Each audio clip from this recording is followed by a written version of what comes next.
Yeah, check. I know these times won't last, even though they've been tough. Just let them know my people been had enough. Tell them we gon' rise up. We gon' rise up. Tell them we gon' rise up. We gon' rise up. I know these times won't last, even though they've been tough. Just let them know my people been had enough. Tell them we gon' rise up. We gon' rise up. Tell them we gon' rise up. We gon' rise up. Please, Lord, forgive them. They try to hold back and chillin' like they ain't know it was written. Wanna free my people from mental prisons. The eyes on the sparrow, I know narrow divisions. Hope is the food to keep us afloat just as you envision. Fake to erase the pain from all of our people slain. Destined for change, actions to back up your spoken name. When they throw dirt on us, we use it to plant gain. When it rains, we go greater together, no matter the weather. Trust these dark days, we're gonna get better. Know that love will be the light to guide all our endeavors. And even if the tide should rise, we'll ride it forever. Why? We are mighty, we'll fight for our lives, cause we're dying to live. Future is ours, the timing is now. Black and we proud, we're saying it loud, we gave it a roar. There's so much more to give, we breaking down on the wall. This times won't last, even though they've been tough. Just let them know my people been had enough. Tell them we gon' rise up. We gon' rise up. Tell them we gon' rise up. We gon' rise up. I know these times won't last, even though they've been tough. Just let them know my people been had enough. Tell them we gon' rise up. We gon' rise up. Tell them we gon' rise up. We gon' rise up. Never backing down for the cause, trying to put our life on pause, cause we move in the image of God. No matter the hate, the smoking, our spirits remain unbroken. The divine man says you can't count us out, we are the answer. From the youth of the elders, ain't what you can tell us. Style and brilliance of mind, heart is bright as sunshine. Warrior spirits alive, so no, we won't be denied. So vibration is high, and the frequency so angelic, like. People come on.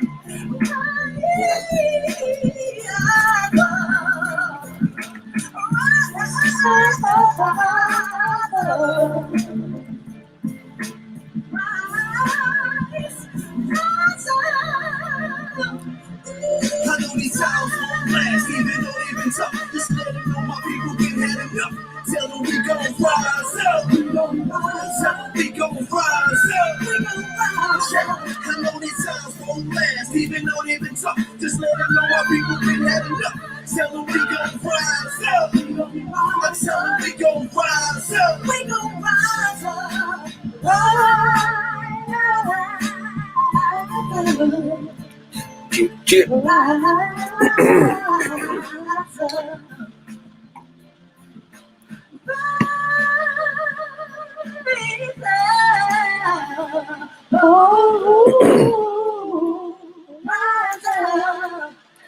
Yes, sir. You already know, family.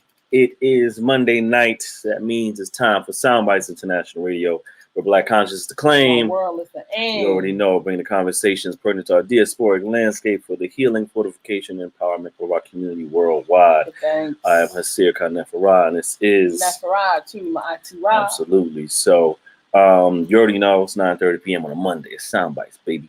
So just remember, so just remember, before we get started, make sure you do follow us on our various platforms. You can follow us on Soundbytes International Radio at Instagram. Make sure you follow us on Instagram. We post various topics in actual Soundbytes, given the Instagram platform. So, we try to keep the conversation going beyond these broadcasts weekly. So make sure you do follow us on Instagram. Also, if you are watching us now on our Facebook, you already know to follow us right here on our Facebook at Soundbytes INTL Radio. Thanks. Absolutely. We are also streaming live on our YouTube channel, Soundbytes International Radio. Help us get some subscribers up. Tell your friends, get the subscribers up. Tell your friends. We're trying to, we building up the Soundbite. Yeah, Soundbytes, but also building up our YouTube. So we want to get some more subscribers up. Tell your friends. Once we get past 100 followers, 100 subscribers, then, we get to, really customize the page. So we need your support on that. So definitely follow us on Soundbytes International Radio. Subscribe. Also, you can follow us on Apple Podcasts and Spotify. Follow Soundbytes International Radio to get the audio version of these broadcasts over the past 3 years. You can stream that Give us your reviews, give us your 5 stars if you find value in the conversation we bring here to the Soundbytes platform. We are available there. Also, as you see the ticker at the bottom, you can visit our website at thisissoundbytes.com. This is soundbytes.com, where you can also hit those follow buttons for the podcast, as well as you can purchase some Soundbytes merch, get yourself decked out some Soundbytes gear. Family. Be fortified while supporting the Soundbytes brand. And the continued growth of our independently owned, Black-owned, run, operated business. And it also helps to keep the sustainability of us going, right? You can do that, or if you'd like to share just a simple gift or contribution, if you find value in what we offer here at Soundbytes, you can also provide your any energy exchanges through our Soundbytes contribution button on the website, or you can contribute at our Cash App, which is $Soundbytes Radio. So those are the ways you can contribute, support, and continue the reciprocity in the cycle of this giving movement. Which is part of the family dynamic, the village dynamic. Let's get back to that system of supporting one another and growing, and giving as a result, right? So you can do that as well. Again, so this is a Monday night. You already know how we do. Oh yeah, also follow us on Twitter, right? We are on Twitter. Soundbytes INTL. We're streaming live on our Twitter now as well through Periscope. So make sure you do that, and hit us on the twits, and the tweeters, right? So join the conversation. Find value in the conversation. Join it. Go on and hit the comments. We want to hear what you're talking about. We want to hear how you're receiving the conversation. Also, please share the broadcast with your networks, and let the people know what's up. Share with your people's them. Absolutely, share with your people's them, and let's join the conversation together, family. So. This time around, and we always say in our conversations, we have different topics each week, but our conversation is really just ongoing, continuing conversations, with building them up. And one of which particularly we wanted to specifically speak about today was vacant esteem, and how we relate to that as community, how that impacts the community, how it's created really, and how it impacts our community as a whole, especially as our youth, right? When we look at vacant esteem, and as Dr. Joy DeGruy basically shaped the conversation around what that looks like in our community. When we look at self-esteem, you got high self-esteem, low self-esteem, and depending on how much you hold of either end of that spectrum determines how you kind of show up in your landscape, right? People with high self-esteem, with confidence, there's a certain air about them, how they move. People with low self-esteem tend to be maybe insecure or feel a certain way. Those type of things, on the base level, just as a quick summation, we look at these things, and this is how that tends to show up. But as Dr. Joy DeGruy shaped the conversation and the story around it, looking at vacant esteem within the Black community, specifically the African community. Vacant esteem, basically, to be vacant is to be not there, right? So without or being devoid of a certain level of esteem or self reflection or mirroring of self means that there's something that is missing, right? Vacant is missing. Nothing's there, right? And within that, we tend to see a lot of what shows up within our community as a result of colonialism and indoctrination, and learned helplessness, residuals of Stockholm syndrome, and like all these things that have culminated from the traumas that the African communities experience on this U.S. soil as a result of being enslaved and captured, and the traumas and the brutality of chattel slavery. And then, of course, trying to, amidst, becoming quote unquote free from that slavery, but yet and still being continually tortured and harassed and tormented throughout history beyond actual legalized slavery. From trying to start, Tulsa, in Black Wall Street, and then having businesses and homes and Black people burned to the ground and beaten, trying to find self-efficacy in a land that we weren't birthed in, or so to speak, for many of our ancestors, but helped to build, but yet we're still treated as strangers in a strange land. And then having to build within that and still being battered along the way, right? And then, this idea of being taught that we end up being each other's enemy, right? And so you see, brother in the streets, or, it tends to be within the Black male portion of our community where, you see brother in the streets, and if you're looking too long, it's like, what you want? Why you looking? You want to fight? You want to do? All that energy tends to come up as a result of what's been indoctrinated, this self-hatred and this viewing other Black folks as the enemy, right? This the quote unquote the crab in the barrel that's been built up in us or what have you. Yeah. All that energy, to where we if we see too deeply within one another, right? You looking too long, what you looking at, then that means you might be looking at a flaw in me. That means you're looking at a weakness in me, which means you wanna destroy me, or you're about to try and get the leg up an opportunity to how you can destroy me, right? And particularly we look at ourselves in that a lot versus how anybody else may see us. You know, anybody else that may actually be trying to destroy us, which they are often. We tend to look at within, again, the Stockholm syndrome of like this. They you know, even though they're destroying us, they are the ones that we should look to. They're the ones that are the echelon of life. They're the ones that are the standard that we should be living up to. To be Black or African in America isn't a standard to look towards, despite us being the ones that have invented a majority of things that are key to our basic living. Despite us being the ones that are, you know, constantly excelling in things like, you know, in basically any aspect of things, music, entertainment, you know, the culinary, and, you know, and science, mathematics, despite the brilliance that's been exhibited because of what's been indoctrinated in us, we don't tend to look at those things, right? And that's where we have the vacant esteem that shows up, and that's where we have an enculturated self-hatred that we unfortunately take with us now, even after Jim Crow, even after the civil rights movement, but so many ways we hold on to these elements that, you know, keep us fighting one another while fighting an oppressive system, right? And it keeps us these different factors and layers of oppression taking place within our community.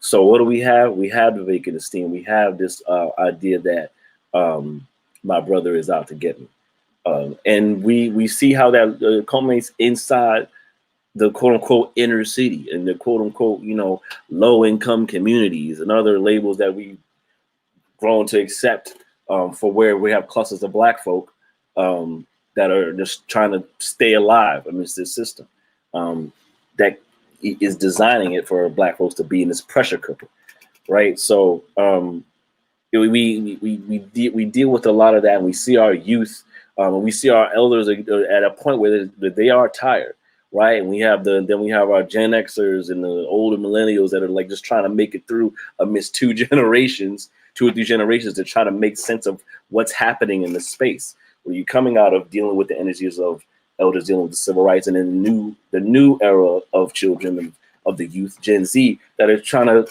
just figure out how to make technology that's kept them disconnected from their history. You know, so there's a growing gap that's grown to exist within our community, especially with our youth.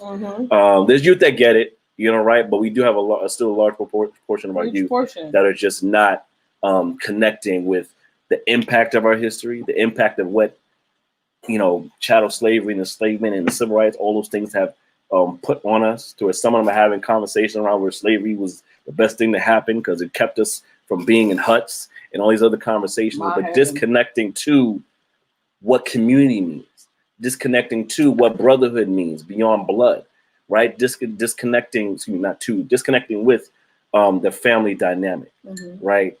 How that's been broken down, and then it's, you know, disconnecting from what it means to be loved, right? And we have a lot of our youth that deal with that, and it shows up in, you know, how it looks in our music, right? In the hip hop, or just in the streets, you know, youth that are like just not caring about taking another young brother's life.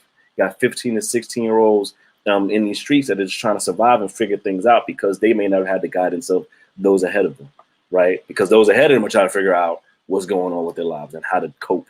And, you know, so how do we look at this? How do we love up on our youth, right? How do we see them, not look just with eyes, but see them in their journeys, in their plights, to help them move forward and help them carry the baton of the actual legacy, impact, and power of our community, our African community across history. I don't know if you want to speak anything. Yeah, so I was just, make sure you please share your comments, share the video, and then let us know what you think about. Yeah, please share the link. Apparently, you know, They have it where Facebook blocks you from doing certain functions on your, and this is interesting because this has never happened to our page before. Not being able to share in groups and things like that. So I don't know what's causing that, but support us and share the link. Please do. Share the link to whatever groups you happen to be in that you believe that this content is appropriate for.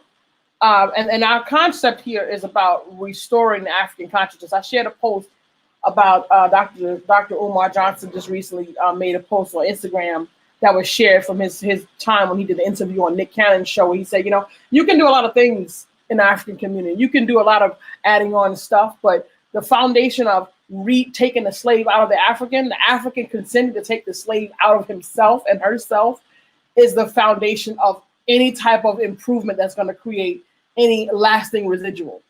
Anything the African that we could do, we have done it already, except for that. So we've done everything but entirely extract and deconstruct this colonized mind, and also understanding how these behaviors of vacant esteem manifest in us. Shouts out to my sister Queen Jade. I was on the Fly Nubian Queen TV this week talking about vacant esteem. We discussed the new Feel Me project that we just launched on my birthday. Yes. Give thanks to my beloved producer and husband and amazing support for putting together the tracks and working together on the collab on that. And there was a piece in the project called Angry Black Man. And then there's also another piece called At a Glance. And the At a Glance is really about that connection between Black men. Like, it's from the perspective that, we've come to a place where we haven't been able to connect with each other on a spiritual frequency level. And how do we love on our youth? We really want to look at what are we willing to do to support our youth? Because Pop Smoke has been on my heart maybe for the past like a week now, right? 3 weeks or so. So we went to the doctor since that day. And I just feel like, he's 20. He was 20, right? And the youth that killed him were 20, 15, 17. Where's the link? Let me show you the link. It says that you have 4 young people, 4 young ones, 19, 18, 15, and 17. And these youth are nephews and sons of somebody. These are sons and nephews of somebody. They belong to somebody. These are young people. So all of them probably still live at home. Right. And if they're not at home, then they're in some group home or some emotionally disturbed boarding school, or they're living in the street, because homeless youth is definitely still on the rise. That's a real thing too. Yes. That's a real thing. You got 15-year-olds on the street going out of their minds. So family, what can we do to love on our youth? First of all, in my opinion, we got to stop being selfish. We got to stop thinking about ourselves. The Ubuntu concept, and where does vacant esteem? Dr. Joy DeGru. So we got Dr. Joy DeGru out here, first edition, most recent edition.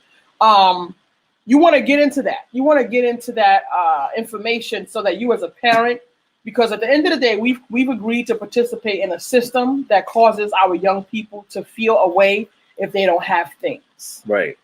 Okay.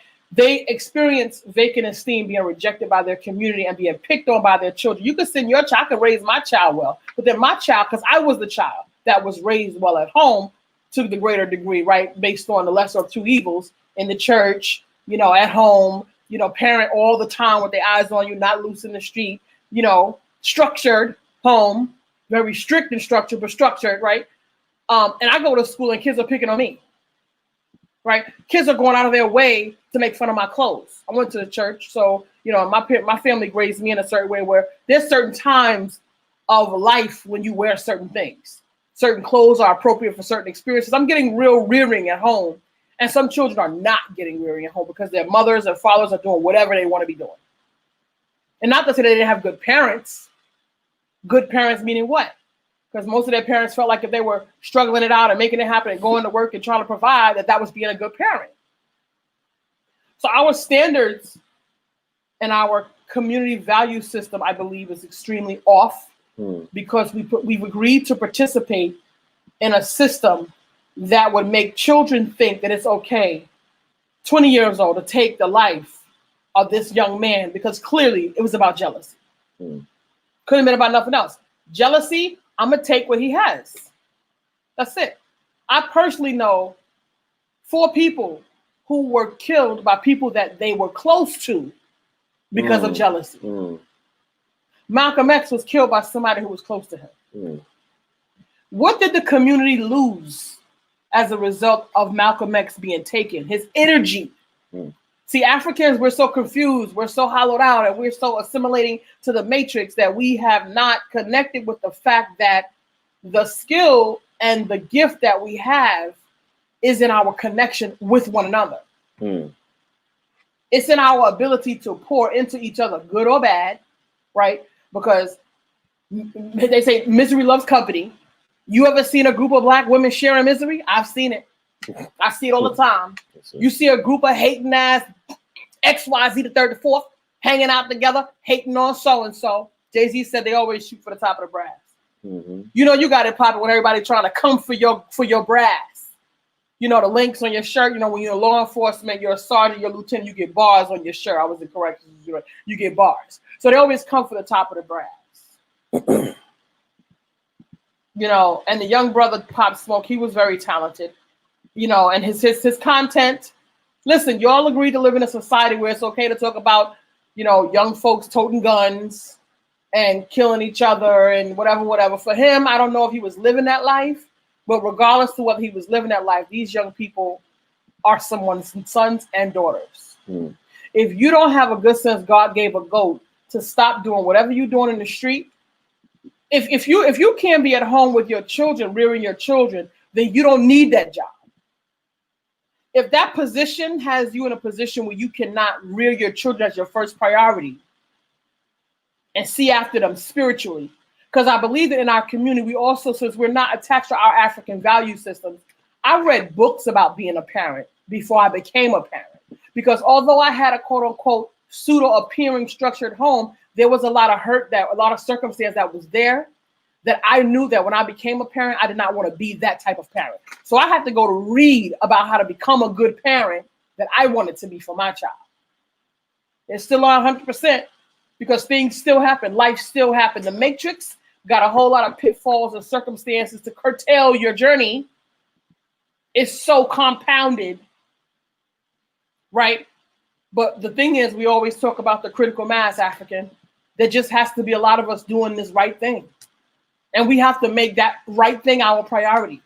Young folks getting caught up in gangs. And then Black people in the community screaming and howling about the gangs in the community. How did the gangs get in the community?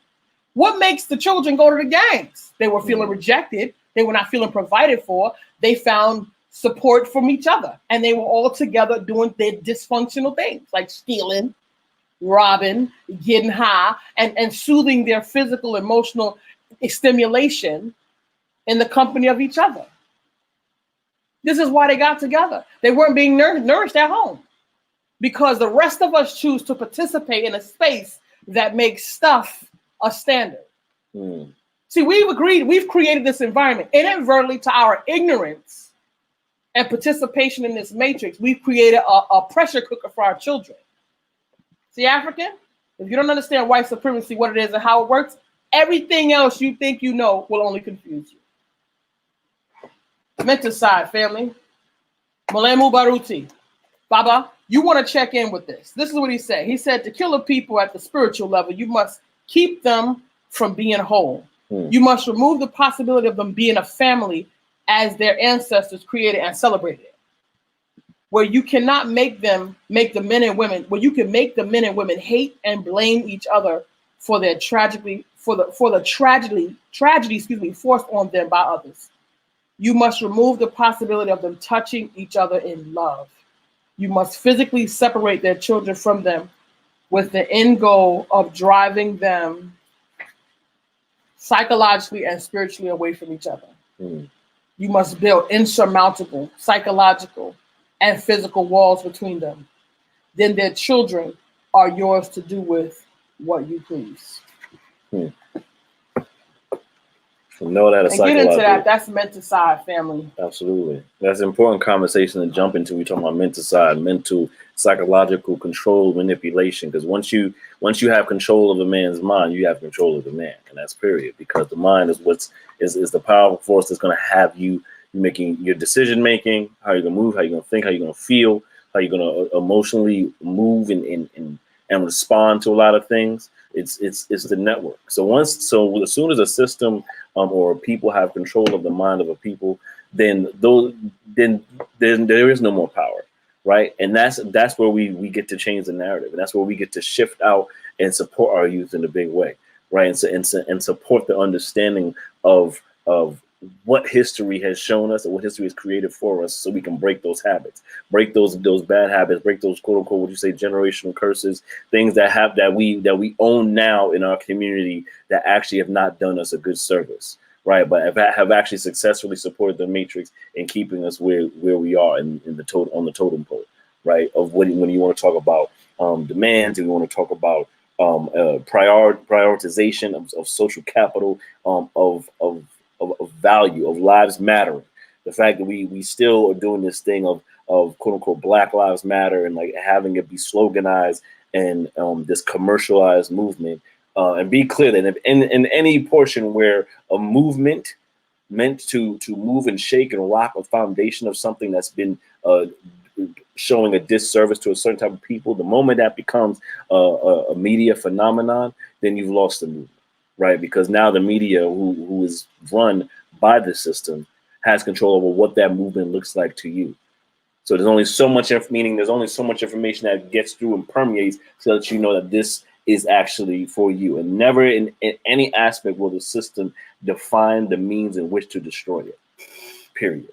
So what we have here is a complete control of how we're even getting to our youth. And what does that look like? The music, the food, the access to that food and that music, and how the abundance in which and frequency in which it's being pushed to our youth, right? And the certain messaging that's being placed, certain ads are being shown in certain communities more than other communities, right? Certain music is played and blasted in stores and shops in certain communities more than others, right? There's certain amounts of police activity in certain communities more than others, for certain reasons more than others, right? So we want to be cognizant of these things that are existing in our community that shape how we see ourselves and how we feel we are seen by the outside world, and also help the outside world shape how they're seeing us. There's a lot of things that we're battling, family, and how we can actually get ourselves on a proper footing to be back in the race. Because like I say, we're in the third leg of an 8-leg race. Mm-hmm. You know, we got a lot of running to do. We got a baton to pass. You know, right now it's like we're sitting on the track, you know, or like, you know, we holding our knees, trying to see and like look up and look at the sun and like figuring it out before we start running again. You know, there's some steam that's slowly picking up. We looking up. We got our head up now, but we have to really we have to get running again if we expect to win this race.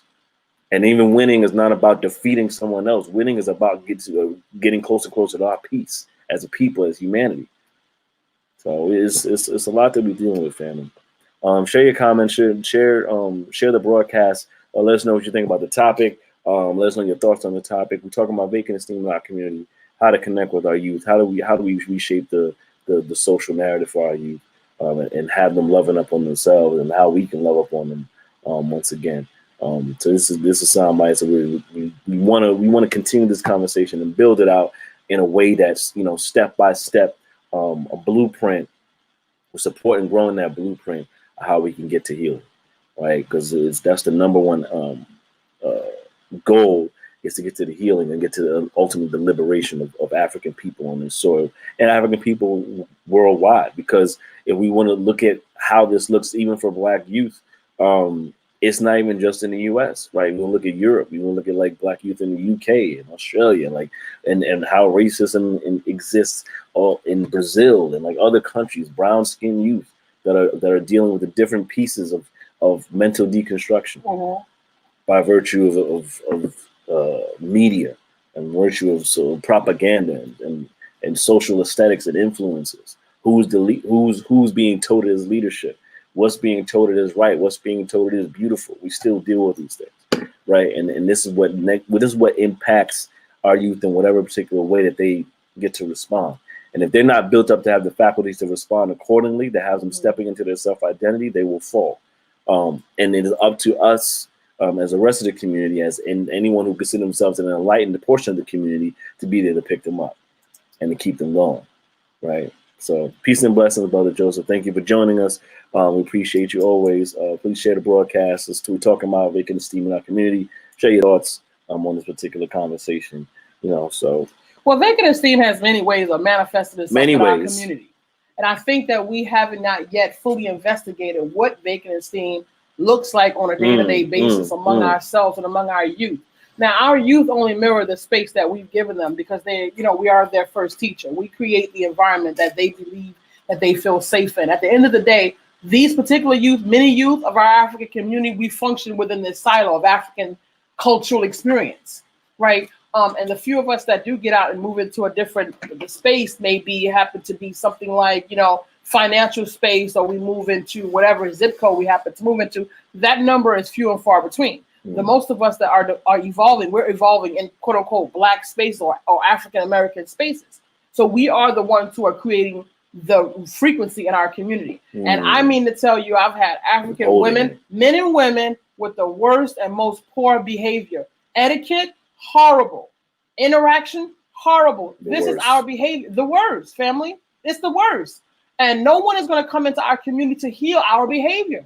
We have to take control of that. We have to take control of our green-eyed monkey and our envy and our need for ego. Like, all of these things impede being able to love on our youth and make them feel welcome, because we're presenting an example. And you can't do as I do. You have to do as you can't say do as I say, not as I do. You have to do as you do. And so this is why I have to tell you, African, there's no leadership. Because very few leaders actually live the work that they speak of. Very few. The majority of people are subject matter experts. They learned about a lot of things in a particular area or several areas, and they just happen to know about that text. And can regurgitate it. And they know how to thread things together nicely and present them to people who are not necessarily in the same position as they are intellectually or what have you. So they get to maneuver very well. That has nothing to do with the frequency. I deal in energy. Strictly. I gave up all the other stuff a long time ago, because when you're educated in the matrix, unless you're educated in the matrix to support African-centered consciousness, it's for nothing. It's only to give you functionality in the matrix, make you complicit in your own oppression, unless you take that information and you synthesize it for African empowerment. And that also means synthesizing and understanding the vacant esteem so that we get to the root cause. I heard a brother today on the Phil Shock Matthews show. Give thanks to the brother Phil Shock Matthews out there. And one of the brothers on his show, Mwali, said, by default, you express anti-Blackness because the matrix is based on a consciousness that African people don't matter. They're not even human. So by virtue of being raised in this space, overexposure to European, Eurocentric concepts, and part of those concepts are anti-Blackness by default. So you are going to express vacant esteem and anti-Blackness towards other Africans by default or overexposure to this system. And nobody is exempt from that. No church, no title, no education, no nothing is going to exempt you from that. Because 5-year-olds already know themselves to be the bad dog, and they've only had cognition and conscious ability for 2 or 3 years. So if you compound that metrics by 5-year-olds and you make them 20-year-olds, how much of that bad behavior have they practiced? Because anything you practice, you get good at. So how much anti-Blackness, how much menticide, how much vacant esteem have they practiced? So when I come in contact with 40 years old and 50-year-olds who are expressing overexertion and ego, over attitude and selfishness, grappling, scarcity mentality, gimme, jealousy and misery. When I come in contact with this, I understand how it happened. We give grace. We give grace because we can see it. But I'm here to tell you, it's not a good formula for the greatest good of the African. We have to address it because that is the behavior we're teaching our children. Right. Remember, America was taken because of genocide on the indigenous of this land. Shouts out for all the indigenous. African, you're indigenous to the planet. Shouts out to the indigenous people. We're celebrating Indigenous Day today. African, you are indigenous to the planet. Shouts out to you.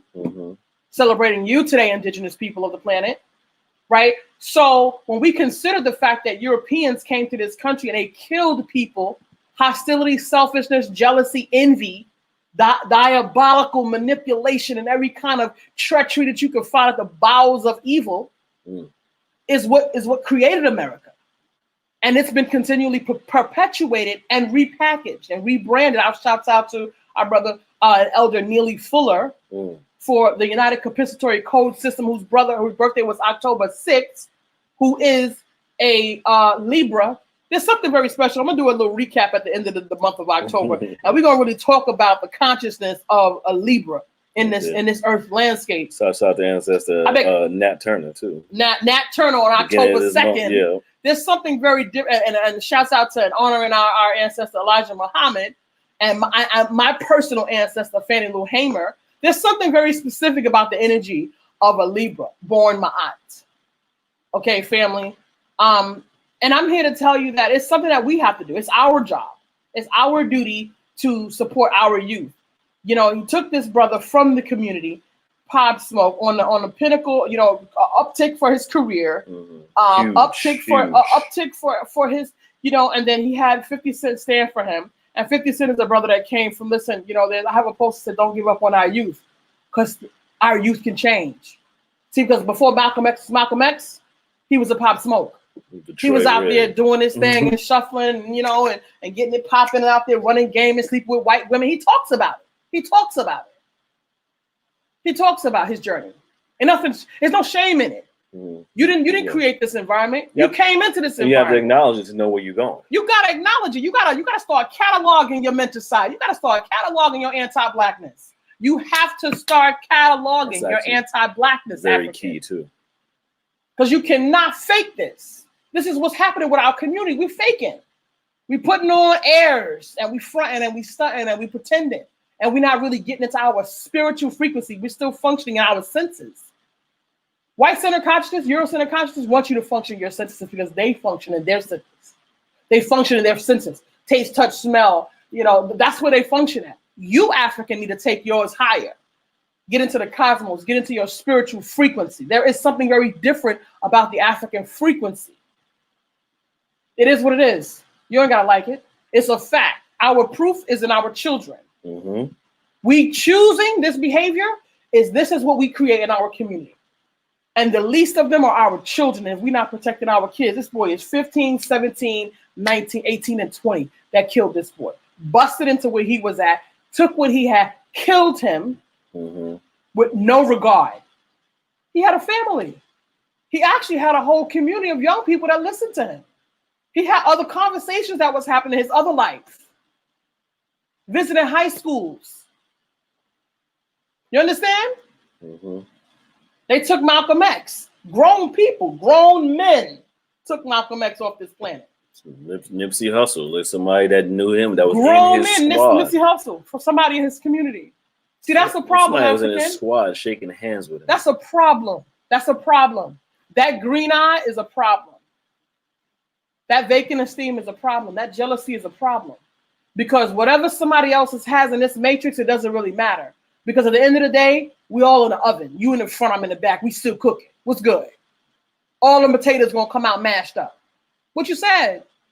You didn't say nothing.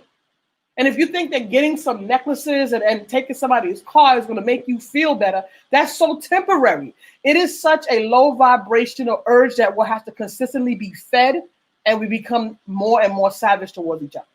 That's what happens, because that's a greedy emotion. What do we do for our children? We got to stand for our children. How do we love on our children? We have to be willing to make the sacrifice for our children. We have to. We have to be willing to make it matter. Clapping and parading our children through the school. What the brother said? The brother said, I was listening to Dr. Umar. He said, the brother said, I had to spend 20 years deconstructing the mental side that Harvard put in me. 20 years. It takes time. It takes time. Hold on, let me say. I'm gonna put it on. I'm gonna put the clip on, just so that we clear where we going with this conversation. Hold on. I can play it out. Hold on, I'm gonna play the clip, because it doesn't make any sense that we continue to ignore this stuff, and then we don't want to talk about it, and then we trying to pretend like we in good shape. We not in good shape, family. I've been telling y'all for the longest time. We in the pressure cooker, and we are in the third leg of an 8-leg race, according to Tim Wise, anti-black advocate. Here we go. The slave out of slavery all day long, but until the slave takes the slavery out of himself, he will never be free. It must be a psychological revolution. If you don't change the way we think about ourselves, our future, and our oppressor, nothing changes. The mind is the first place to make the change. What did Dr. Carter G. Woodson say in Miseducation of the Negro? He said, if you control a man's thinking, you don't have to worry about his actions.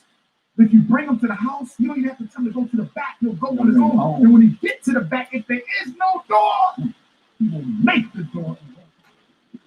That is how Dr. Woodson also said it took him 20 years to undo the mental side that Harvard University put this out. The most, Marcus Garvey said, don't take that. Get the peace out of your mind. So I'm saying we have a psychological revolution, the economic revolution, spiritual revolution, political revolution, social revolution. Change the African mind. Tear it down and tear it down and build it back. Absolutely. And that's crazy because I came to that conclusion. I think I was about 22. I was like, wait a minute. I had grappled with this knowledge, and I came to the understanding at 22, but then I waited another 3 years because I was like, wait, I wasn't getting the support in my community. I kept thinking I would go to somebody and somebody would give me permission, say, yeah, go ahead and do that. You know what, that makes sense, do that. It never happened. I had to decide, you know what? I'm just going to get rid of all this junk and start from scratch. I'm going to start from ground zero, and I'm going to put one little piece in there at a time. This I want in this in here. I want this in here. I want this here. Wait. Still got some residue. I don't want this in here. Let me throw this away. I want this in here. I want this in here. I had to literally rebuild my entire consciousness. I didn't have this book at the time. It was out, but I didn't have it. I didn't have Dr. Joy DeGruy at the time. I didn't get Dr. Drew for another Dr. Drew another 5 or 10 years later. Okay, but my journey, because it made conscious sense. It made my IT and common sense. Like, if this junk is giving me this outcome, I don't want this outcome. Let me do something different. You know what I'm saying? So we continue to do the same things, yet we expect different results, and we keep using the master's tools. We never dismantle the master's house. So we can parade our children up and down, or we can clap for them when they go to university and all of that wonderful stuff. We're sending our children to be miseducated, and you do not prepare your children to go out there and be in the presence of madness so that your child come back whole to you instead of hollowed out. He's a Carter G. Woodson said it took him 20 years to undo the mental side. So know that it's all well and good when you parade your children and they go into this academic space, but you must prepare them to go into madness. And you must let them know that they're there to acquire skills, not to be educated. Do not go to college in the presence of spaces who said you are not even human, 3.5% human. You're not even human, but you can be a customer. You can come over here and give us your money. We'll take that. So family, we got a lot of work to do. Absolutely. We got work to do. And we have some real deep work to do. It's not okay that this brother gets. You want to read Joseph's comment? Yeah. Brother Joseph says, "Peace and blessing." Brother Joseph says, "Such a low vibrational urge that needs to constantly be fed." Quote. If only that could resonate with so many of our lost brothers and sisters out here, then more of us would still be here. I say, definitely so. We need to have these messages on these conversations resonate within our community. That's why we, here at Soundbytes, we try to have these conversations to the best of our ability within our journeys, understanding all that we, like Neff said, is you take out the piece, you take down the puzzle and repiece it together to shape a brand new picture that actually is fortifying to your well-being and your identity as an African in this world. And it's important that we do this deconstruction to reconstruct and build a whole new person, a whole new energy and a whole new light, in order for us to succeed in any form of walk or fight for liberation. Right? We have a lot to undo. You're talking about 150 years from slavery, from this enslavement, from being captured and brutalized for 250 plus years. You're talking 150 years out of like having to undo that. Not even just a Carter G. Woodson doing 20 years of undoing. But you're talking you're talking about a communication. Yeah, that's the education alone. You're talking about communication, a community of people worldwide, particularly nationwide. but really it's worldwide. As I mentioned earlier, it's a global colonialism is a global defect to the human landscape. You know what I mean? And so for us particularly, you know, you have the African on the outside that can come in, that can immigrate or what have you, and know where they stand within the U.S.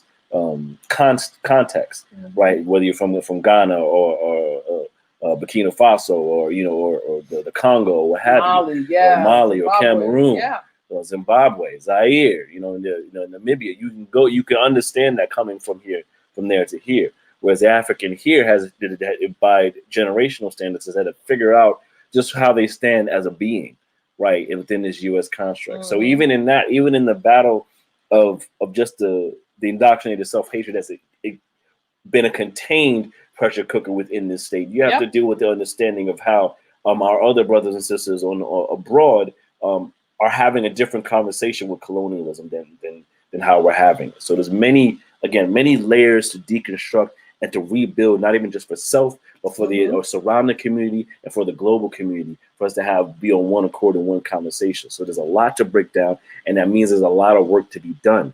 And without wanting to stand accountable for doing the work, then we don't stand a chance in getting closer to in our fight for liberation. We have to hold ourselves accountable to do the work necessary to be ourselves and to be at peace with who we are in a land that does not want us, right? And we get to move forward. We talk about this a lot. It ain't about holding on to this place anymore, right? We've done all we can. So our blood is in the soil, right? Our blood is in the soil. Ancestral blood is in the soil, right? Our blood is in the concrete in these inner cities where we're getting either shot down by police or by virtue of colonialism and the systemic oppression. Our own people are shooting us down or knocking us off for the sake of survival, not because you're black, not because you're African, not because you the color of your skin. It's because it's survival. It's a survival tactic within those spaces. You know something? And that's another. I'm sorry, I don't mean to cut your course. No. That's a thing that I look at too. Like I said, our children are out here are willing to kill each other for stuff, family. Like our children are willing to kill each other for sneakers. Back in the day, they were killing each other for 8-ball jackets, They were killing each other for Sherlins and rope necklaces. See, we created an environment where we made stuff more priority over life. But you know where that came from? The Matrix makes stuff weighs more than life, more than our lives. Yeah, the Matrix. So do we not see where we have now taken that same, even subtly? Oh, we made it subtle. We gotta garnish stuff. We gotta get stuff. See, the thing about it is, if we're only as strong as our weakest link. If one of us is doing bad, we all doing bad. Guess what? Our children, they're doing bad. Why? Because we doing bad. And we're not addressing it. We're doing bad. And then we want the system to come in and address the drug dealers in the community. I'm here to tell you, the drug dealers are somebody's uncle. They somebody's brother. Peace bless Sister Dawn and the whole thought. Sister Dawn says the vibration with many of these the masses is double-mindedness. Many are taught, but the stronghold of the system is almost crippling. Oof. I don't even go so more even deeper than almost. It's crippling. It is. It's crippling, and it's because it takes a set of skills that we're not working with. Yeah, it requires a set of skills that we never even thought about because we've been going along to get along. Most of us are complicit in our oppression, and we don't even want to be clear about that. We don't want to understand that we get up every day and we contribute to our own oppression, and we contribute to the hurt of our children every day. And we're not even in a conversation about trying to restructure our behavior. We've accepted the fact that we're locked in this junk and we just gonna make the most of it. And we tell ourselves a lot of lies. I used to tell myself a lot of lies when I was a smoker. When I was a smoker, I used to lie to myself every day. Child, you're gonna die from something. Might as well do it with pleasure. I used to tell myself all kind of sweet lies so I can sit there and smoke a cigarette with a warning on it that says, Surgeon General, if you smoke cigarettes, you will die. And let me tell you something. I went to Europe. And the warning from the Surgeon General over in the Minister of Health says, it's big right in there. It says, cigarettes kill on the cigarette box. Big as day. They don't be trying to sneak around. They don't do things the same there as they do here. Sodas aren't this big, they're this big. They're serving sizes, but that's another conversation. But I mean to tell you this, I'm telling myself all kind of sweet lies to coddle my foolishness. See, as African people, Dr. Umar said another thing. He said, African folks not really here for that revolutionary conversation because a revolution requires funding. And if I tell you that you got to give 25% of your paycheck that goes to the Black Revolution Fund, the African Revolution Fund, and we got a group of folks that's gonna come and collect pay. If you got a pension, okay, fine. Know that you're in the matrix. And I told you, African, it clocks out. So your exit strategy needs to be in play. Right now, you just buying time. If you smart, if you got a liberated mind, you know you buying time. You know you buying time because there's no calculations where this works out well for the African, period. There's none. Trust me. You ain't gotta trust me. Do your own research. Exactly. Don't believe what I say. Do your own research. There is no metrics where it turns out well for the African in this metrics because these folks are not giving this crap up because people's lives depend on it. Their children lives depend on it. So they're not giving it up to you. There's no reason for them to. Metrically, scientifically, there's no reason for them to share the space with you, so they don't have to. All of it is just noise. So while you're preparing your plan to clock out your exit strategy, know that you need to have your family funding the African Liberation Fund. These folks don't got to give you nothing. I made a post on Soundbytes the other day. We talked about it. 3 countries in Africa. 3 countries in Africa. Total, what do you call it? The population of 3 countries in Africa. Let's just talk about America. America's population is 328,239,525.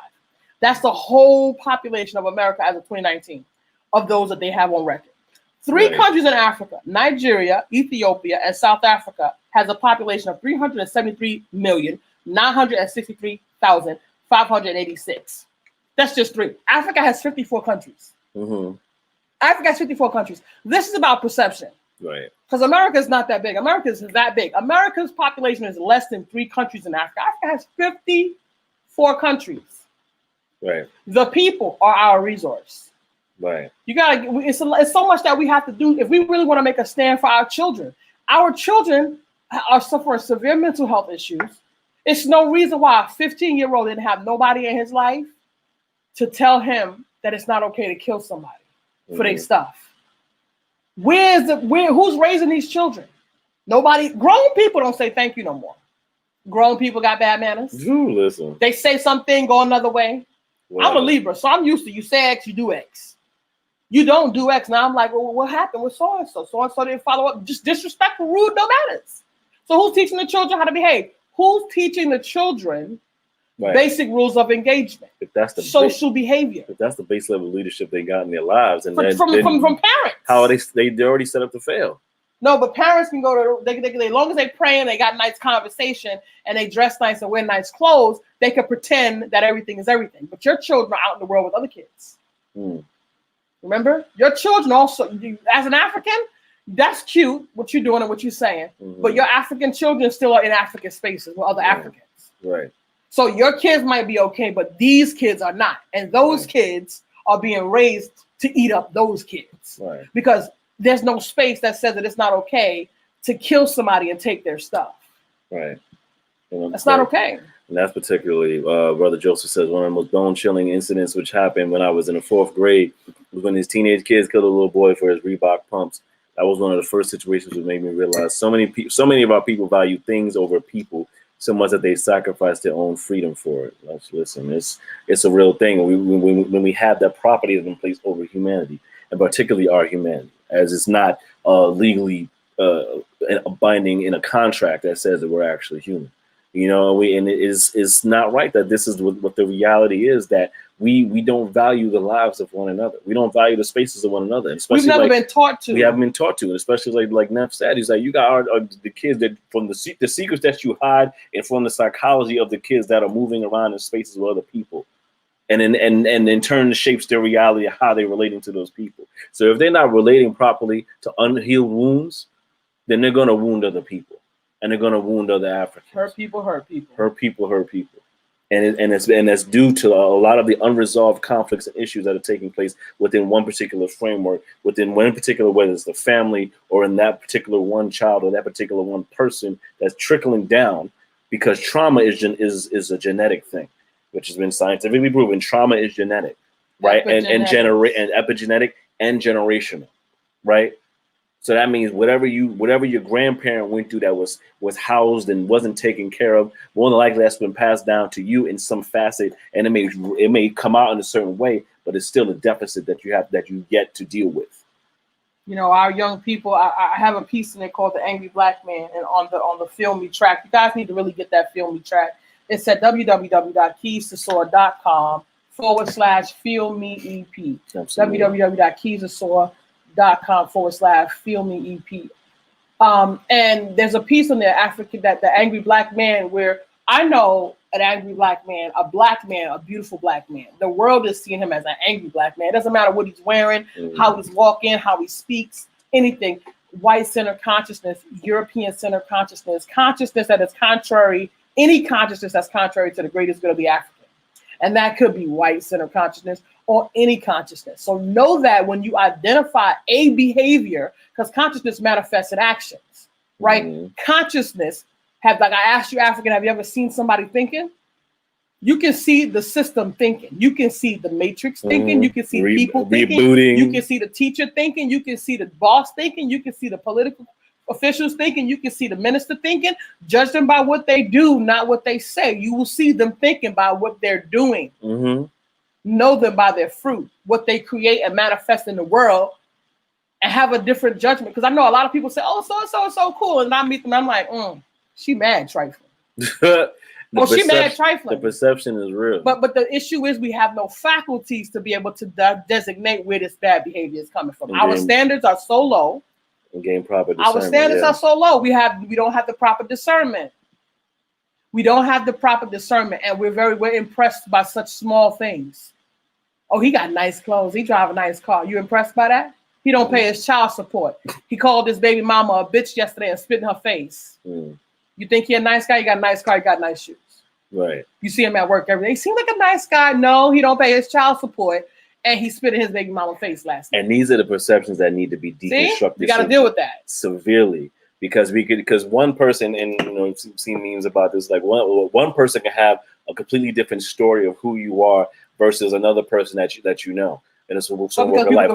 Who you knew at 17 is going to have a certain story or idea around who you are versus who you ended up knowing at 35. But it's a completely different conversation, right? Like, when you have the grandmother who was the tormentor, what have you, of your mother at the time when your mother was your age, your child, and now that she's grown and she's had you, now the grandmother is a saint to you. You have no clue of the history that your mother had. That's right. You know what I mean? And these are the perceptions that we deal with in these deconstructions of people, humanity, and psyche, and how people are processing their worldly experience that is vital to how we move in the rest of the world. Because if no one's dealing with any of that stuff, then you have these residual, untapped, and unhealed traumas and circumstances that don't allow us to be who we should be to one another.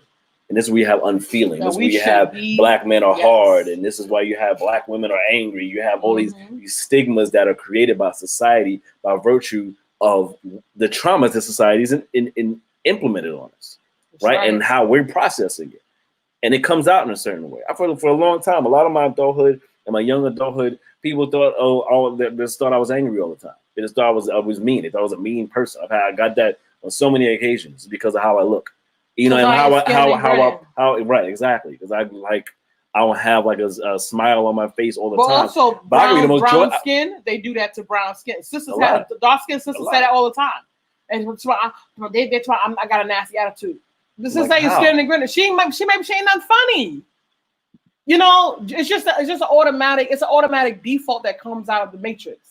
It's an automatic anti-blackness that comes out of the matrix that we even respond to one another in this fashion. Soon as we see somebody brown skin, we don't give them the benefit of the doubt. But when we see somebody fair skin, even if she got a nasty attitude, we're willing to allow her to change that impression of her. Listen. But the brown skin sister don't get the same type of freedom or benefit of the doubt. We got to deal with that, family. Yeah, we got to deal with that, and also dealing with who shaped that. I'm gonna go to the comments in a second. I'm just like that was something for me to deal with for a long time, because when you get that feedback, that world feedback on who you think you are, how people are perceiving you to be, then that's something you're battling with for a long time. Like, well, that's I think I'm showing up a certain type of way. I'm cool. So how is this happening? How can this be? How can this be seen? I remember having an elder for the first time that meeting me said, "Oh, there's sadness behind your eyes." Wow. And that took me back. It was. She So said like, I'm a happy-go-lucky person. I'm thinking I'm good, I'm happy, or whatever mask I was putting on that I didn't realize I was putting on was working. And the elder was able to see right through me by history and understanding of, whatever her process was in her life. She could see that. And it was something I had to deal with and figure out. A sadness that was there for a long time. Well, she may have been a guy, though. May have been. After losing my mother and then dealing with friendships and failed relationships and this and that, and me trying to understand how I'm showing up in this world and my place in the universe, all that in my 20s, dealing with that. That was something I had to go through. But if someone was able to see it like that, that means that there's something that's missing there that I need to work on. And a lot of us are dealing with that. A lot of us are walking every day with sadness behind our eyes. And we're trying to hide with a mask of a smile, and then we go home and then crying our eyes out, or whatever the case may be. Or we try to get stuff to cover up our pain. Come on. Absolutely. Yeah. Sister Dawn says, honestly, I grew up around everything, but by the time I was 23, I became conscious that I had to choose to walk by myself. I cannot follow a crowd. You cannot follow a crowd. Yeah. You gotta be in your own light, and it's not an easy journey. And it's unfortunate that we have to be by ourselves. I'm really cut you across. No. It's unfortunate we have to do it by ourselves because we said the same thing, right? We said the same thing because I said the same thing. His sister said the same thing, and then we met each other saying the same thing. It's unfortunate that we got to walk alone. We really shouldn't have to. And this is the issue where I believe that we have an impediment in understanding what our quality of life should actually look like, right? We stand all of this time and we participate in this matrix, but you know what? We could actually change the game. We could change the game in a no-fight protest just like this with no casualties. We could do that. Family, we can do that. There's a thing that we haven't done.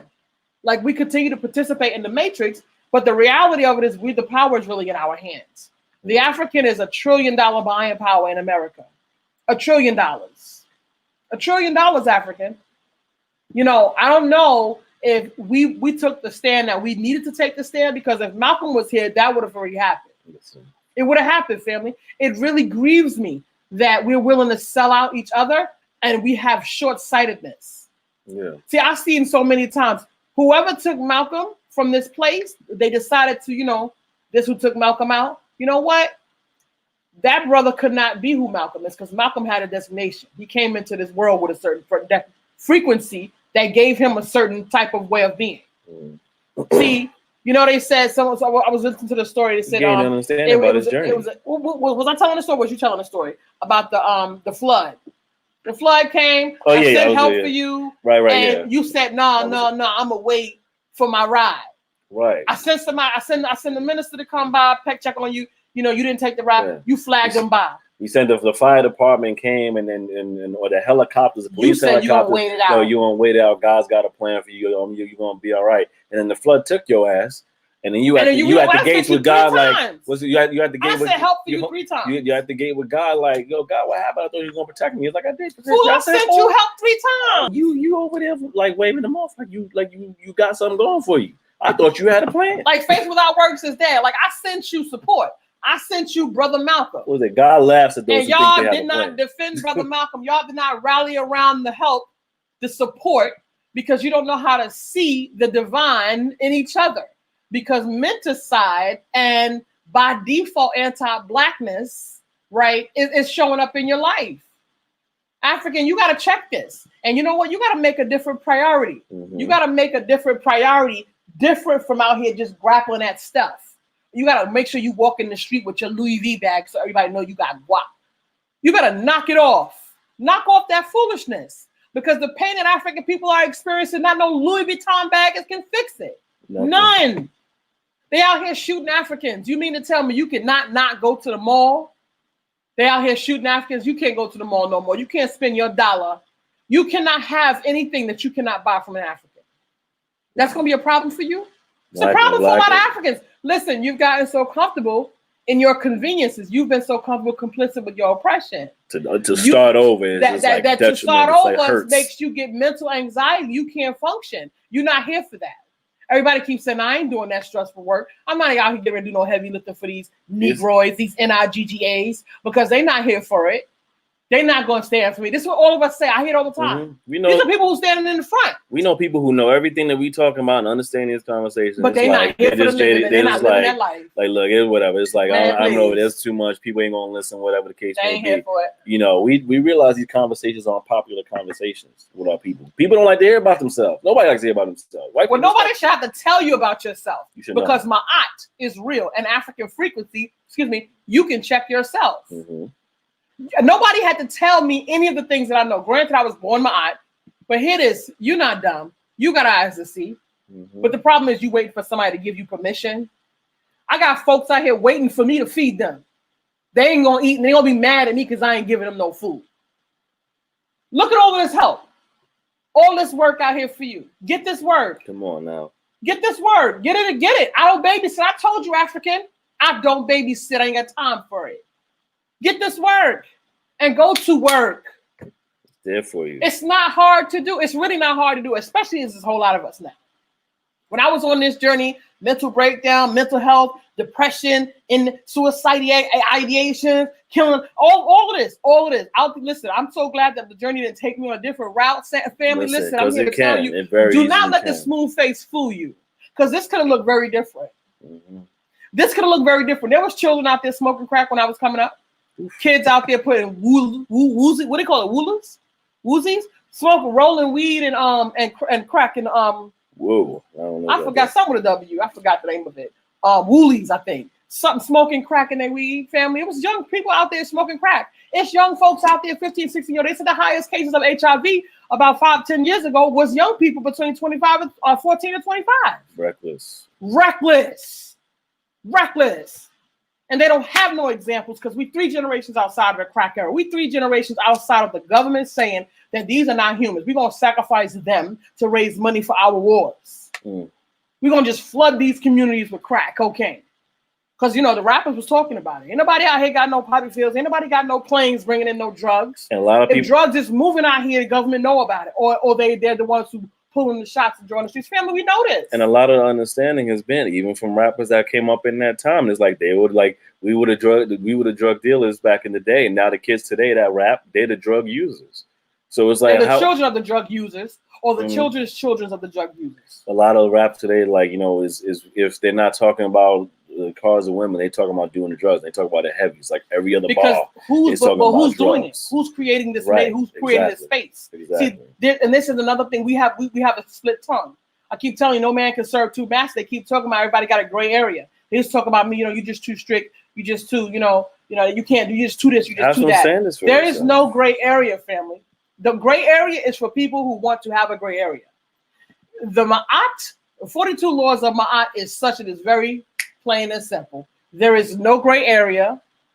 It's strictly boom, boom, and boom. If you can't get with that, the reason why they want to have a gray area is so they can exploit you. Period. That's it. They want to make sure that you got a little space, because notice the individuals that they bring into these spaces, people that they could claim. What was it? Not the firm. Devil's Advocate. Make sure you see the Devil's Advocate. It's an old movie, a little bit of an old movie. If you watch it on Netflix, it might be a little grainy. But listen, because they shot it in 35. But check me. Hear this. In the 90s. I ain't holding that. Was the 90s. It was the 90s. Devil's Advocate was the 90s, all right? Yeah, I ain't gonna hold that as old yet. But listen, when I see a movie and it's in 4G, I'll be like, that's nice and crisp. When I see something fuzzy, I'm a little annoyed. So that's why I'm saying 4K, that. You mean, yeah. 4K. When it's in 4K, it's a little crisp. But when it's not, I'm like, ooh, I don't know if I want to watch this too long. But listen, family, hear me. Get into it. They catch people with a little opening. If you have a little opening, there's a Bible verse. And y'all know I'm not Christian. I was Southern Baptist, raised Southern Baptist, so I know that Bible. And my family was very religious. Better than a lot of Christians. But listen, there's a theory. I use the book like any other text. Here it is. It's a book that describes the social condition of the time. If you understand what the people needed at that time for their fortification, you can then understand those people, which then you can catalog the progression of that social movement of behaviors and actions. So at that time, it was necessary to say, if your eye offend you, pluck it out. If something that you're doing is keeping you from getting to your space, you need to get rid of it. If your addiction to going to the mall is keeping you from standing for the well-being and health of our children, then you need not go to the mall. I'm just saying. It says if your member offend you, pluck it out.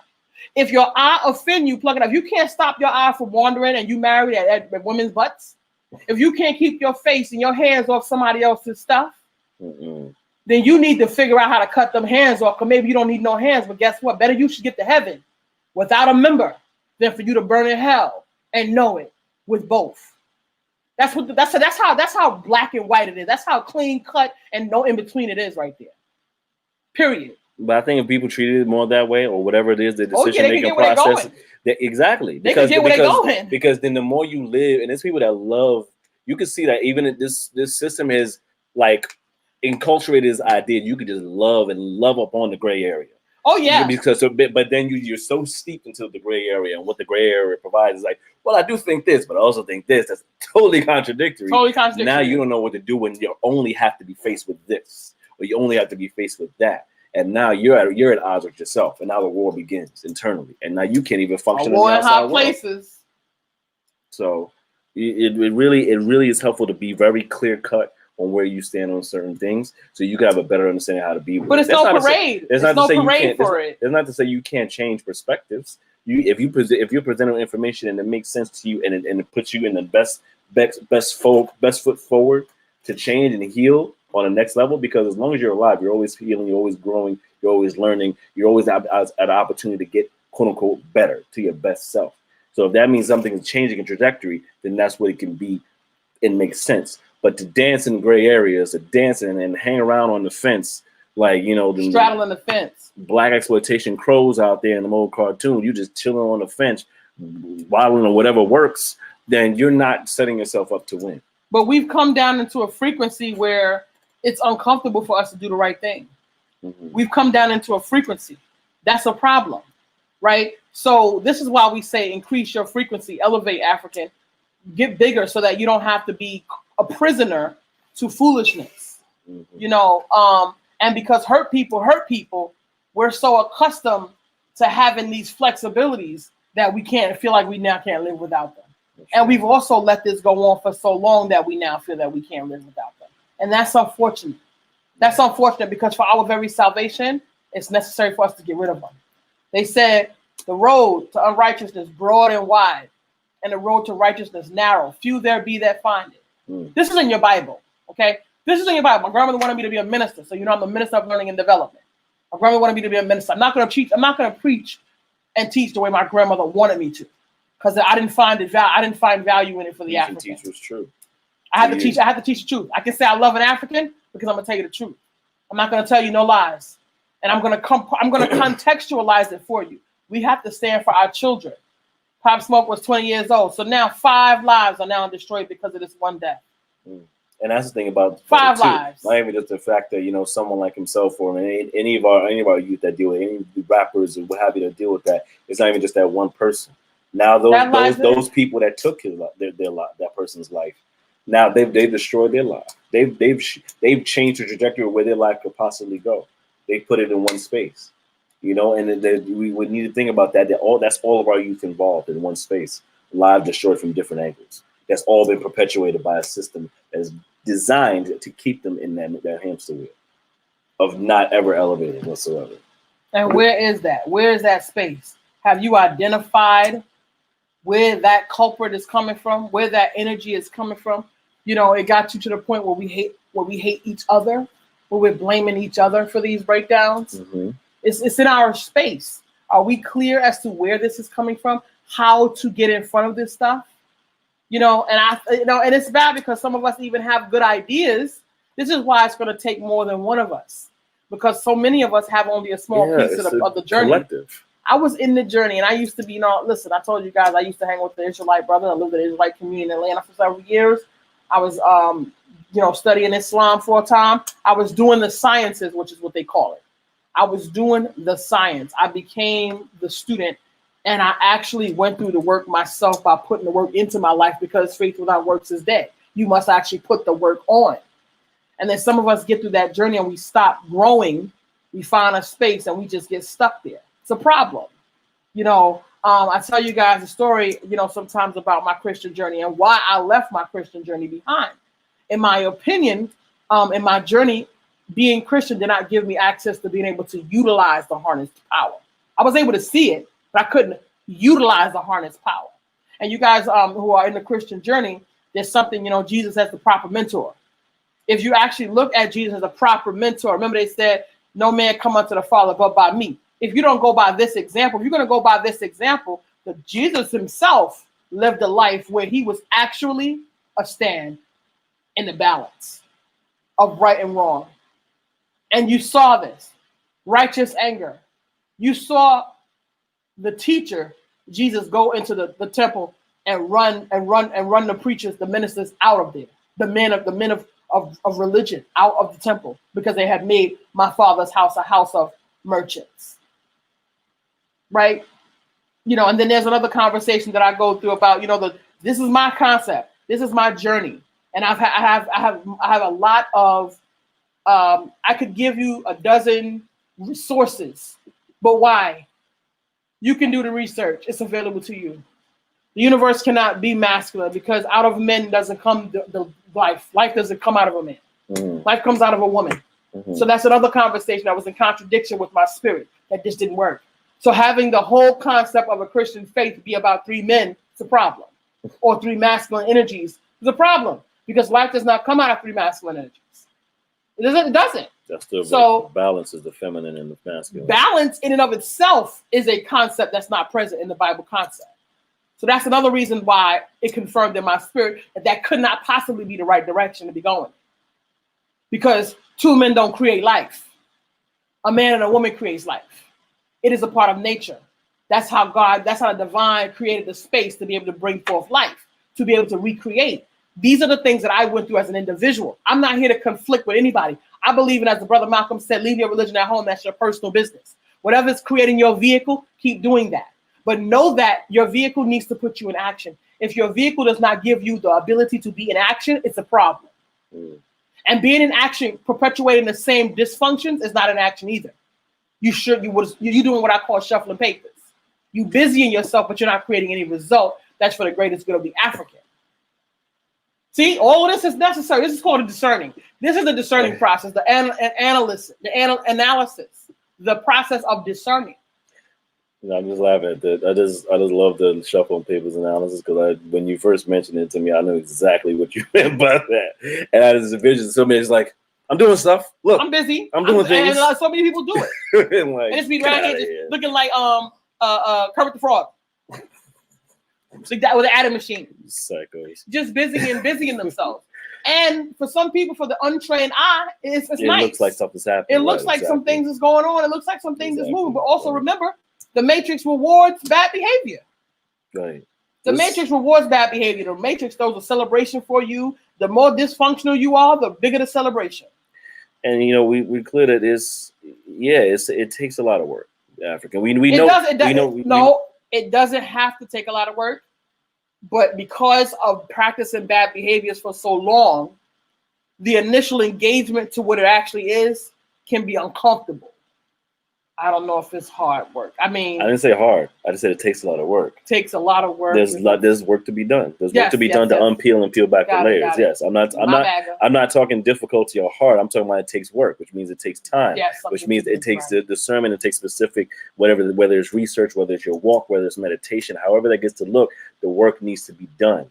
And I say that to say in response to this idea that you, again, the accountability portion of it, and if we want to wrap around that, just like the work needs to be done regardless, right? Or otherwise you're not living in your best self if you are, because anything you being happy with the rewards of the Matrix means you being happy and complicit in your own destruction, right. and it's just what it is. The true happiness, the true liberation takes place outside of what this Matrix has to offer you as an African. So please be clear in that. And the work takes time. But if you want to go fast, go alone. If you want to go far, you go together. And then going far, meaning going as expansive as possible in your own identity, as expansive as possible in your own history and the future of the trajectory of who you get to be in the light and love of the African culture and the African community globally. It takes the collective work. It takes the work and the stepping, like Neff said, in action. right? You can, like, faith without works with dead. And anything you can do, you can accumulate all of the knowledge in the world. If you're not applying it, if you're not in action around it, nothing will take place.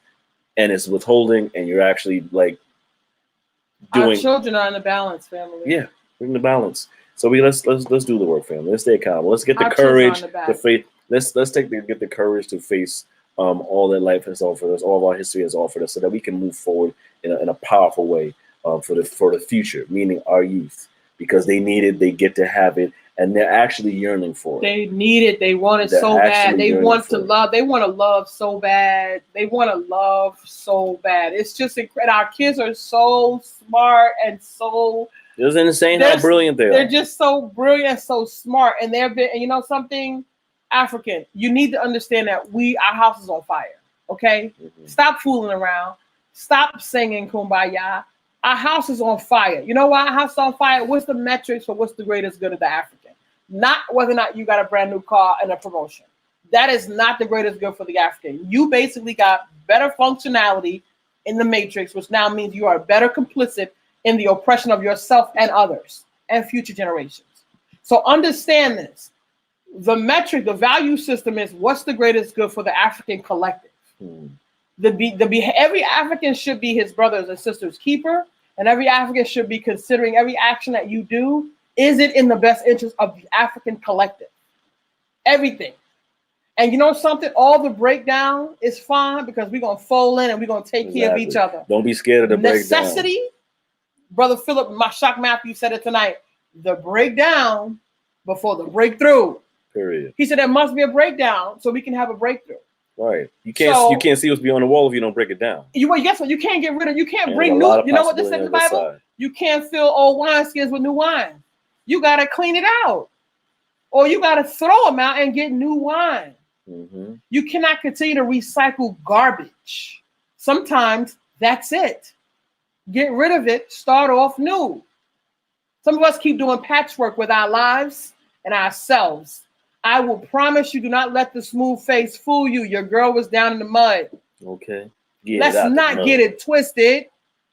Let's not get it twisted. If you as an African have built up anything, or you have anything of your sanity in this matrix, it was work. Because them folks want you and they go hard for it. The matrix does not quit. It works 365 days, 24 hours a day, around the clock, African. If you don't understand white supremacy, what it is and how it works, everything else you think you know will only confuse you. And I know who's in the matrix and understand the life that they live in. So don't talk me with the foolishness. Miss me with that. Get into your actions and get into the community. We don't have to do this alone. I have been doing it. We've been doing it by ourselves for the most part because you got too many narratives. Everybody got a different story. Everybody got a different perspective. There's some basic mathematics here. I got Africans who are out here asking the matrix for jobs. I got Africans who are out here talking about we need business loans. Do you understand that sovereignty for the African does not exist on the business loans? If that's your plan to buy time, if that's your exit strategy, let it be known that that's your exit strategy so that Africans are on code and know what you're talking about. It means to because an end. Getting a business loan in the matrix means that you're still subordinate. You still don't have sovereignty. Where I'm standing for the African is you have the right to check out if you choose to opt out. At this moment, you don't have the right to opt out. If you get a business loan, you still don't have the right to opt out because you're still beholden to the matrix. You're still beholden to patchwork in this madness. You're trying to get a better seat inside of this madness. This madness needs to be done with and done for because it was built and created on the bloods of our ancestors. And if you want to honor our ancestors, it's time to deconstruct this foolishness. Let's get popping. Period. Work. Family, get fortified. Peace and blessings. Thank you all for coming in. Absolutely. Appreciate y'all sharing your comments and coming in. And peace, Brother Kyle. We see you. Thank you for joining the conversation. Absolutely. It does take the collective all day, every day. We have to be in a collective mindset. But somebody got to go first. Somebody got to go first, right? Somebody got to go first. And then we let's not wait. Come together. We form Voltron. We form Voltron. At the end of the day, the only thing that's important is to come together with a willing heart. The only thing that's important to start at the beginning with the collective, because everybody is afraid. Somebody's afraid to go first. First of all, my grandmother, I'm going to do a video later. We're going to talk about this. But the only thing you do is come in with a willing heart. Willing to give. Not willing to take. Now come in and sit down at the Go to Black People meeting with your critical eye. Let me see what they talking about over here. What you coming to give? What did you come to add to the space? You see, that's different. Let me see what they talking about. And then you're the person with every speculation involved. But you haven't really done no work. You read some books. That's not work. Work is in your life. Work shows up in your frequency and in your vibration. The energy that is created when you are standing. You don't need nobody to do a check and give you a report card for that. You know when you walk the face of the earth what your energy creates. Period. You've seen it in spaces where you go. Do your math. Check yourself, African. Let's get it popping. We love you. We love you. Okay, you watching, we love you. Okay, we do these and have these conversations. Love, right? To the powerful vibrations, the powerful vibration, all of our family. We have these conversations because we love you. Because if we had to choose out, or if we were to choose within this matrix, it'd be like, why even bother with the soundbites, right? We do this because we love you. We do this because we love ourselves, and we know we matter in this conversation, and our people matter. So we're going to contribute to it. We're going to do so because we love you. So this is Soundbytes International Radio. Black conscious is the claim, one world is the aim. Absolutely, international radio, because we're speaking to all our peoples worldwide. And the bits and pieces and the sound bites of our conversation, right? We bring them together right here on this platform each week, Monday nights, 9:30 p.m. Eastern Standard Time on Facebook, and now on YouTube and Twitter, live on those platforms as well. So make sure you do follow us. Subscribe again on our YouTube is Soundbytes International Radio. Please go to the YouTube, hit subscribe. Let's get those subscriber numbers up. Share with your friends. Tell us to subscribe as well. Let's get those numbers up so we can provide a fully customized experience for you and our family as we tell these stories and sharing these stories. Also, again, by general standards, I'm sure you're following us on our Facebook, Soundbytes INTL Radio. Make sure you do follow. Make sure you hit like. Share with your people once again to do the same if they are not following us. Also follow us on our Instagram, Soundbytes International Radio, where these conversations are in the bits and pieces Soundbytes that Instagram offers. And you can follow us on Twitter as well, Soundbytes INTL on our Twitter, where we do share the live feed there as well. If you're more of a Twitter person and want to share and retweet, repost the conversation, please do. And again, we are available in podcast format at Soundbytes International Radio on Apple Podcasts and Spotify to take with you to repeat and have these conversations shared within your home while you're on the go, whatever the case may be. We in your pocket, right? And of course, as you see again, scrolling across the bottom, you can visit, and also on the top right on top of me, you see Soundbytes. This is soundbytes.com, our website to house these conversations as well. You can follow us, our podcast, on that platform. You can also take part in our merch and rock some Soundbytes gear, get fortified. And also, if you find value in the conversation we're having, please feel free to contribute. We do appreciate all energy exchanges that take place there. You can also contribute through our Soundbytes Radio Cash App as well. And again, it's the Soundbytes International Radio. Oh, also make sure once again to go to keystosword.com/feelmeep to cop Neferah's new EP, her debut EP, which pulls 6 tracks, 6 pieces from her book, from the Queen Deferred Sound Therapy from the Queen Deferred series, Queen Deferred Volume 3.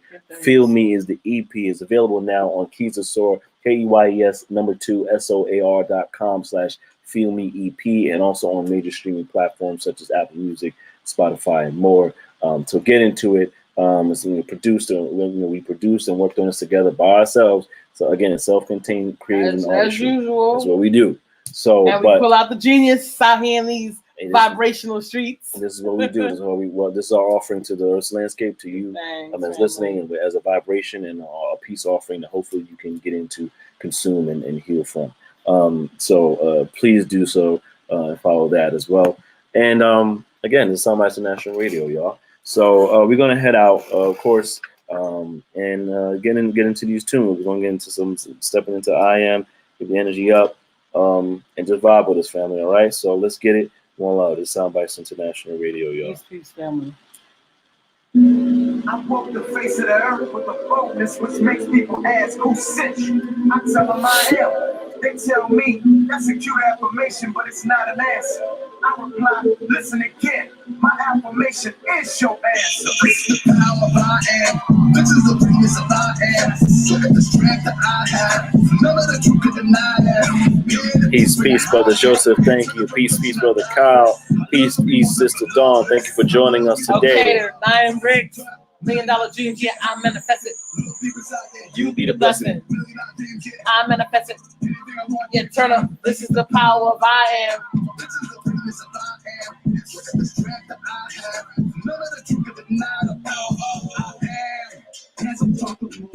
All right, mofo. Yeah, he said handsome mofo. Hey. So I pitched it fast, bitches slow. Till the cows call home, bro. It didn't make sense. I was so as a child, I wouldn't be shit. The range of my mind started flipping the straight. It didn't be live, started creeping that shit. They treated me different, I ain't that shit. Happy Indigenous Peoples Day. Only Christopher we acknowledge is Wallace. It is. African, you're indigenous to the planet. Happy Indigenous Day to you. Getting rich. Stole face. They're wrong. Regurgitating, percolating, singing the same song. I'm blessed all day long. All day long. Having a form of godliness, but the lines of power, they're up. I am. Some people might say I'm wise. Well, Sir. they're absolutely right. I am wise. I said watch, cleanse, and purified. The nonsense they try to attest to my character. I am resilient. I am more than a survivor. I am a thriver. This is the power of I am. This is the greatness of I am. Look at the strength that I have. None of the truth can deny that. Yeah, the proof in the high hat. Internal reflection, I digress. I love me more, never love less. I love me more, never love less. $1 million dreams, yeah, I manifest it. Look deep inside, yeah, you be the blessing. $1 million dreams, yeah, I manifest it. Anything I want, anytime. This is the power of I am. This is the greatness of I am. Look at the strength that I have. None of the truth can deny the power of I am. I'm totally surprised that I hate lost my mind. Had to take setbacks and learn with setbacks. That feels like get jetpacks and no place to find. Yeah, I'm in no place, I'm wasting my time. Focus my goal, that's a shit paradigm. Might get up and go. Keep my folks on time. Yep. So on the road with a goal is to find. Yup. Happy. It's like from every day, go through a clean prison. Doesn't matter if I didn't take the color of gray. When I lost my motherfuckers, the sound of clean and I laid it in my brother's Yeah. Bars was shipping up the grand scheme. I don't want to tell them that on my JD. In a matter of time, Became a champion. somebody really wants to do the Damn thing. so hands are packing up the hands. Fire the future leaders, but they be not unbelievers. The God and unbelievers. Do what they can conceive us. Know what we do, leave it. Bring it up, see us. What? God damn, I'm feeling good, What they say, I'm doing what they do. Okay, African, because you're amazing. Yep.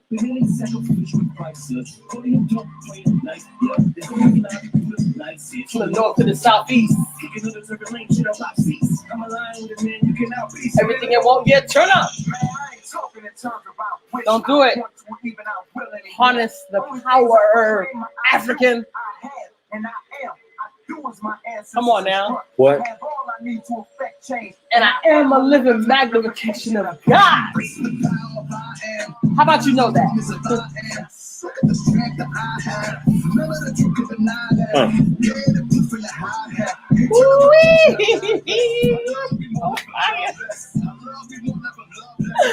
$1 million dreams, yeah, I manifest it. You be the blessing. I manifest it. Everything I want, yeah, turn up. This is the power of I am.